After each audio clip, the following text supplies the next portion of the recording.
Anyone else really hates using other people's names?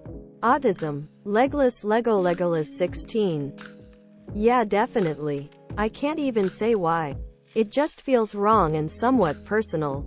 Tourish Stolfus. 1. Oh my gosh, yes, I recently realized I don't think I've ever called my best friend of almost 6 years by her name. I also hate telling people my name.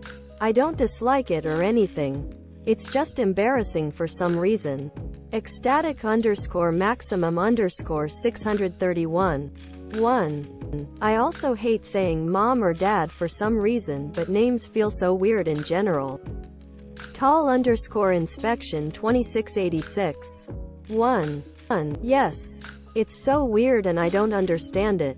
It feels invasive somehow. Or too vulnerable. I also don't like people using my name. Jindo Bunny. 1. A flat. So. Lutely. I was married 12 years. She joked that I didn't know her name. Because I never said it, I remembered hers. Of course. But mostly I am go doffel and names, and I just have a bunch of defensive conversation to avoid saying them when forced. Well, I was the guy in high school who would give out nicknames because 1. I was masking like crazy, so 2. Didn't want to admit I didn't know people's name. Sorry, Chin and Gorgeous and Big and Flake and Pants and Robbo. Because he looks like a Robbo. And all the others. You deserved better. Smelly Terror. 1. Yes, it feels like looking in the eyes. Ray Skywalker 9295. 1. It feels intrusive somehow.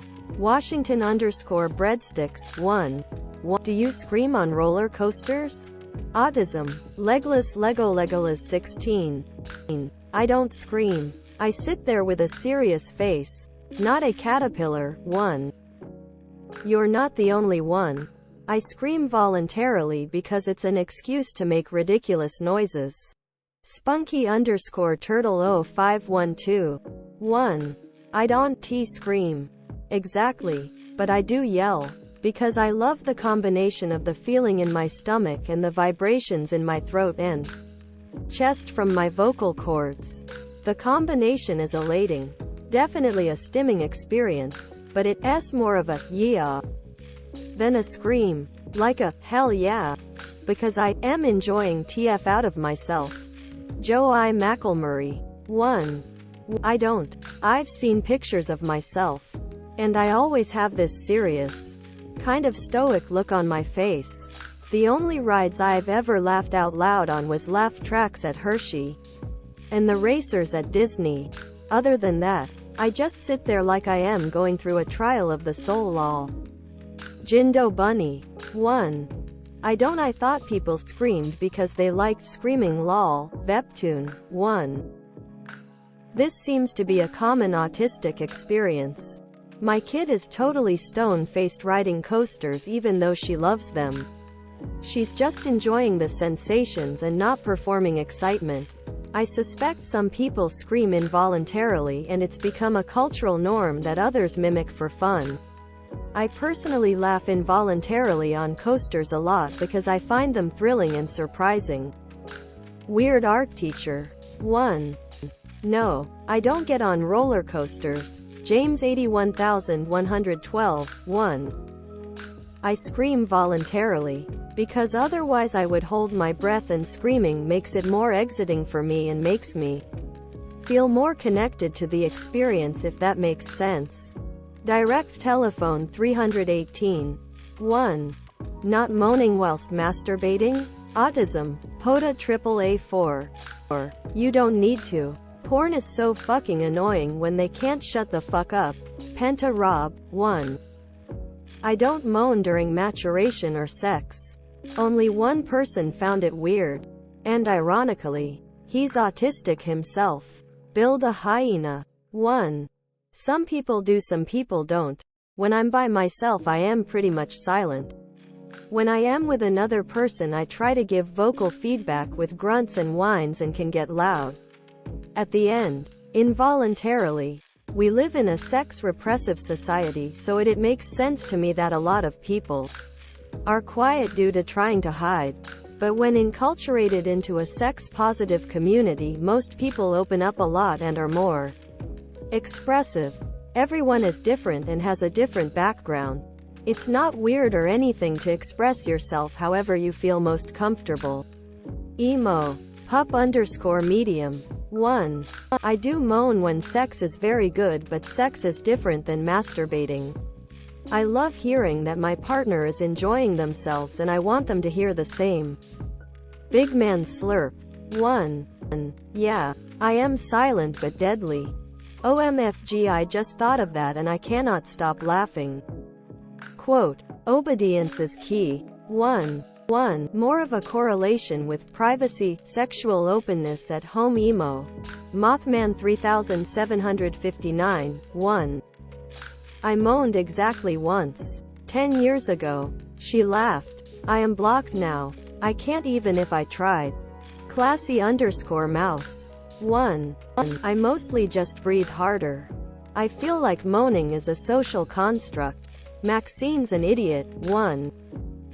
Got called the R word by some guests at work today. Autism, baby bewitched. Greater than the girl whose status is AR, asterisk, asterisk, asterisk, asterisk, asterisk. That statement says nothing about you. And everything about the person who said it.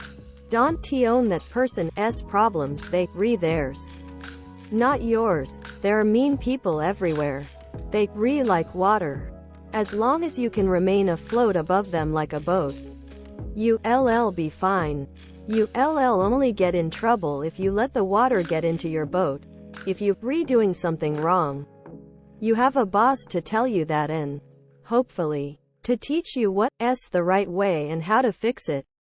Just ignore the assholes. The old youngster. 1. I am so sorry you have to put up with that. People are awful. Customer service, food service sucks. If you do okay with food and chemical smells and tactile sensations, could you work in the kitchen? At the same restaurant or elsewhere? I do okay with dishwashing. It's boring and occasionally gross, but it's mostly chill and you don't have customers. Gay ass dear. 1. Don't take any heed. It says more about them than you. They're bigoted. Don't let them get to you. Kira very weirder. 1. Your managers and coworkers too? That's appalling. You deserve better than this. You need to look at other options. Retail in the back room doing inventory or stocking shelves would be a better fit for you, and those jobs are always hiring. XA0. Incognito. 1. Hostessing is the worst job in the FOH. You get all of the people complaining at you and treating you like shit because they are hangry. You couldn't pay me enough money to host. Alarming_tower_5856. 1. And this is why I wish people could be autistic for a week so they could experience the hell of being born and people hating on you for a birth trait. Willing University 81. 1. IDK how your boss is at your restaurant. But I would have told the manager. The restaurant managers I've had in the past do not take verbal abuse of their employees by customers lightly. I once had a man call me a stupid bitch when he came in on a football night with 7 people and no reservation. My manager was close enough to hear that and tore into him and told him now he definitely wouldn't be getting sad and to leave the restaurant. Eclipsed views. 1. Oh friend, I'm so sorry. This is exactly how I felt in my first restaurant job. Having done pretty much every role in service, I have a few thoughts for you. First off, hosting is the hardest job in the restaurant. Full stop. In terms of customer relations, you are the face they see when they're hangry and want to sit down. None of that is your fault. It's just literally what restaurants are for. Hungry people. Recently, hungry people have become aggressive. This didn't used to happen at the rate it does now. Anyone calling a restaurant worker names is an asshole who shouldn't be out in public. Second, customers are getting much worse across the board. This means that more people are belligerent. demanding, and impolite, sometimes crossing over into abusive, which is exactly what calling someone the R word is. The shift started happening a few years before COVID hit, but after lockdowns people have been terribly behaved in food settings. I have friends who have been servers or cooks or managers their entire lives who are leaving the industry because of this exact experience. I don't have an explanation for it, but it is a real thing. Third, I've worked in places with no reservations and small tables and it's just a nightmare. You were clearly understaffed and you're doing a really hard job with minimal training after you ask to not be alone in your role. That's your manager's fault for not staffing appropriately. Even the best service workers in the world cannot deal with the chaos that comes along with groups of hungry people who all want tables at the same time. And it takes a huge amount of coordination with every member of the team to make people happy and keep operations smooth. Working in restaurants can be either a blessing or a nightmare for folks on the spectrum. Being a host even under the very best circumstances is a really difficult job. And even on the very best days there will still be people who seemingly hate you for no reason.